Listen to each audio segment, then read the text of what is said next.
کھڑا ہونا مشکل ہو جاتا. تمہیں معلوم ہے کہ جسم کو ایک دن میں بھوکا رکھوں تو یہ اتنی کمزوری آتی ہے, اس روح کو کئی سالوں سے بھوکا رکھے ہو, پھر اس روح کا مقام کہاں ہوگا آج؟ روح کی طاقت حاصل کرنے کے لیے جانتے ہیں ہم سے زیادہ محنت ہندوؤں کے پنڈت کرتے ہیں جو تپسیا کرتے ہیں. ان کو جا کے پوچھو یہ جو تپسیا کرتے ہیں کیا ہے؟ آتما کی شکتی کے لیے. وہ یہی جملہ کہیں گے, آتما کی شکتی حاصل کرنا ہے. یہ اور بات ہے کہ وہ بے دین ہیں, باطل طریقے سے وہ آتما کی شکتی حاصل کر رہے ہیں, لیکن روح کی طاقت کے لیے دنیا کوشش کر رہی ہے. تمہیں تو میرے آقا صلی اللہ تعالیٰ علیہ وسلم نے پورے طریقے بتائے ہیں, تمہاری روح پاورفل کیسے ہوگی, طاقتور کیسے ہوگی. آپ نے کبھی محسوس کیا؟ اب میں آپ سے ایک بات یہ پوچھتا ہوں, ایک بھاری بھرکم, ظاہر سی بات یہ ڈیسک ابھی 2-3 لوگ مل کر کے اٹھاتے ہیں, ایک آدمی کو اٹھانا ہو تو وہ طاقتور ہونا چاہیے, طاقتور آدمی یہ اٹھائے گا. ایک یہ چھوٹا سا ڈیسک ہے, میں اس سے بڑی چیز کی بات کروں. ایک ایسا تخت ہے کہ 80 گز لمبا ہے, 40 گز چوڑا ہے, اتنا ہی موٹا ہے, اور اس پہ سونے چاندی جواہرات جڑے ہوئے ہیں. اور اس تخت کو اس زمانے کے 80 لوگ مل کر کے نہیں اٹھا سکتے تھے.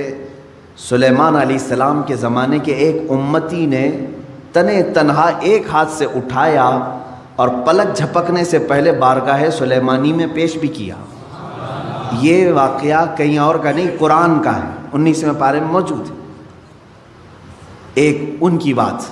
دوسری چیز, امت مصطفیٰ صلی اللہ تعالیٰ علیہ وسلم کے ولی کامل سلطان الاولیاء غوث اعظم عبد القادر جیلانی قدس اللہ سرہ الشریف, آپ کی بارگاہ میں چلیں. آپ کا حال یہ ہے کہ آپ ایک جگہ بغداد میں بیٹھے ہوئے ہیں, بغداد پاک میں بیٹھے ہوئے ہیں. کسی مرید نے آ کر کے کچھ چیزوں کے ظاہر کرنے کا عندیہ دیا, تو آپ نے بیٹھے ہوئے جگہ پر وضو کا برتن اپنے سامنے حاضر کر لیا, وہیں بیٹھے ہوئے تھے, کہیں گئے نہیں. اس کے علاوہ آپ کا یہ فرمان کہ اگر میں کسی مردے کو ٹھوکر مار دوں تو اللہ کے حکم سے وہ زندہ ہو جائے. اب ان کے پاس کون سی طاقت تھی؟ وہ آصف بن برخیہ سلیمان علیہ السلام کے امتی اتنا بھاری بھرکم تخت اٹھا کر کے لا رہے ہیں, کیسی باڈی ہوگی ان کی, کتنی طاقت ہوگی. یہاں شیخ عبد القادر جیلانی قدس اللہ سرہ الشریف مردے کو ٹھوکر مارے تو وہ زندہ ہو جائے. کتنی طاقت ہے آپ کے اندر. طاقت کیسی تھی ان کی میں آپ کو بتاؤں. حلیہ اگر پڑھیں گے غوث پاک رضی اللہ تعالیٰ عنہ کا, نہایت ہی دبلے پتلے تھے غوث پاک, کثرت عبادت کی وجہ سے گردن کی ہڈیاں دکھتی تھیں. غوث پاک رضی اللہ تعالیٰ نحیف تھے, یعنی موٹا بدن نہیں تھا آپ کا, دبلا بدن. سرکار غوث پاک رضی اللہ تعالیٰ عنہ کبھی کبھار تو ایسا ہوتا کہ کثرت بھوک کی وجہ سے غش کھا کر گر جاتے تھے. یہ جسمانی طاقت کی بات کر رہا ہوں. تو پھر ایسے کمزوری ہے اگر جسم کے اندر, ایسا نحیف شخص ہے کوئی اور وہ اتنا بڑا کام کر کے دکھائے کہ ٹھوکر مارے تو مردہ زندہ ہو, یہ کون سی طاقت ہے؟ سمجھ میں آیا کہ میرے عزیزوں, ساری طاقتیں جسم کی نہیں ہوتی, کچھ طاقت روح کی بھی ہوتی ہے. ان اولیاء کاملین کے پاس جو طاقت و قوت تھی وہ روحانی پاور تھا, اس کو ان لوگوں نے اتنا بلند کر رکھا تھا کہ جسم کے طاقت کی کبھی انہیں ضرورت بھی نہیں پیش آتی. آج اس طاقت کی طرف آؤ, مہینے میں ایک مرتبہ, ہفتے میں ایک مرتبہ, بلکہ ہونا یہ چاہیے کہ جس طرح میرا مولا کنٹینیو ہمیں انعامات و اکرامات کی بارشیں فرما رہا ہے, روز ہم اس کا ذکر کریں.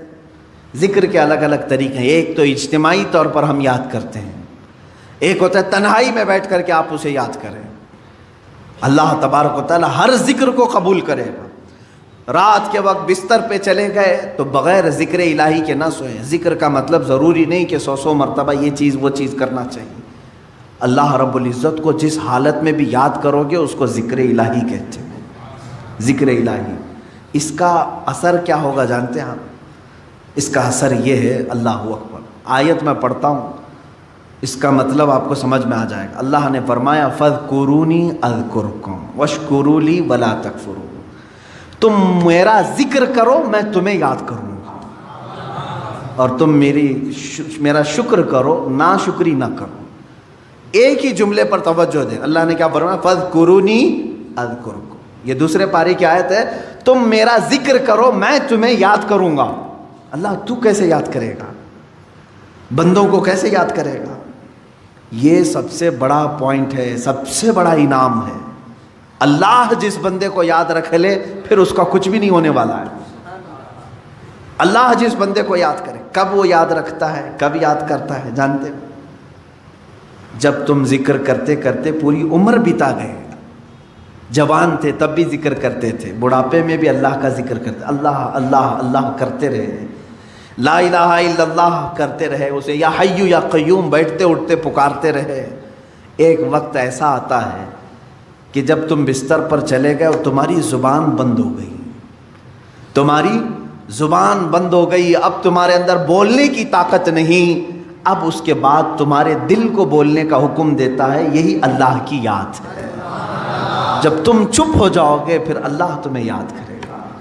اور پھر میں نے ایک بزرگ کے متعلق پڑھا، ان سے ان کے مرید نے پوچھا کہ اللہ ہمیں کیسے یاد کرے گا؟ انہوں نے کہا تو یہاں یاد کر، جب تجھے قبر میں رکھ کر کے سارے چھوڑ جائیں گے وہ تنہا تجھے یاد رکھے گا، جہاں تجھے ضرورت ہے وہ وہاں یاد کرے گا۔ تو یہاں آج یاد کر لے اسے، آج اس کا ذکر کر لے، وہ تجھے تنہا کبھی نہیں چھوڑے گا۔ میرے عزیزو، ذکر کی ان مجالس سے ہم کتنے دور ہو چکے ہیں، اولیاء اکرام کی جو روایات تھیں ان سے ہم کتنے دور آ گئے۔ آج ہمارے دل بیمار ہیں، روح بیمار ہیں، اس کا کبھی علاج کرانے کے لیے ہم کوشش بھی نہیں کرتے۔ میں چاہتا ہوں کہ آج ان اذکار کی طرف ہم جائیں جو اولیاء اکرام سے منقول ہیں، بزرگان دین نے یہ اذکار کیے ہیں، جس کے بعد انہوں نے اپنے مریدین کو خاطر خواہ نتائج بھی عطا کیے ہیں۔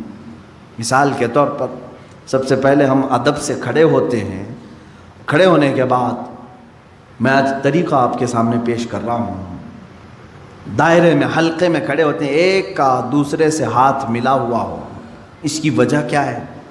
اس کی وجہ یہ ہے کہ ہو سکتا ہے کہ میں نکما ہوں، میں کمینہ ہوں، میں بد اخلاق ہوں، لیکن مجلس میں اللہ کو کسی نہ کسی کا ذکر پسند آتا ہے۔ 40 مومنین اگر جمع ہوں تو وہاں اللہ کا ایک مقبول بندہ ہوتا ہے، ایک مقبول ضرور ہوگا۔ جب ہمارے ہاتھ ایک دوسرے سے ملے ہوں، اس مقبول بندے کے اثر سے اللہ سب کے ذکر کو قبول کرے گا، جڑا ہوا ہے نا ایک دوسرے سے۔ دوسری چیز اس کے آداب ہیں، اس کے آداب میں یہ ہے کہ جب ذکر کے لیے حاضر ہوں تو میں بتاؤں گا، سارے وسوسوں سے اور سارے خیالات سے اپنے دماغ کو، اپنے دل کو آزاد کرنا چاہیے۔ صرف تصور یہ ہونی چاہیے کہ میں اکیلا ہوں اور میرا مولا میرے سامنے ہے۔ جب میری پیشی ہوگی اللہ کی بارگاہ میں کیسے کھڑا رہوں گا، اللہ جب مجھ سے حساب کتاب لے رہا ہوگا میں کس طرح کھڑا ہوں، بس یہ تصور کر کے اس کی بارگاہ میں ذکر کے لیے کھڑا ہونا ہے۔ اس کے بعد دیکھو تمہارے جسم کے اندر جو کیفیت آئے گی وہ نہایت تبدیل کرنے والی کیفیت ہوگی۔ تمہارا دل خود بخود رونا شروع کرے گا جب تم اپنے دل کی طرف توجہ کرو گے۔ ایک بات یہ بھی یاد رکھیں، اللہ رب العزت کو یاد کرنے کے بعد بندے کی آنکھوں سے آنسو آنے چاہیے۔ کیوں؟ اس سے بھی پتہ چلتا ہے کہ زمین نرم ہے یا سخت ہے۔ روڈ پہ بارش ہو تو کوئی پودا نہیں اگتا، 10 سال بھی بارش ہو پودا نہیں اگتا۔ نرم زمین پر ایک دن بارش ہو دوسرے دن گھاس نکل آتی۔ کیوں؟ بارش کا کیا قصور ہے؟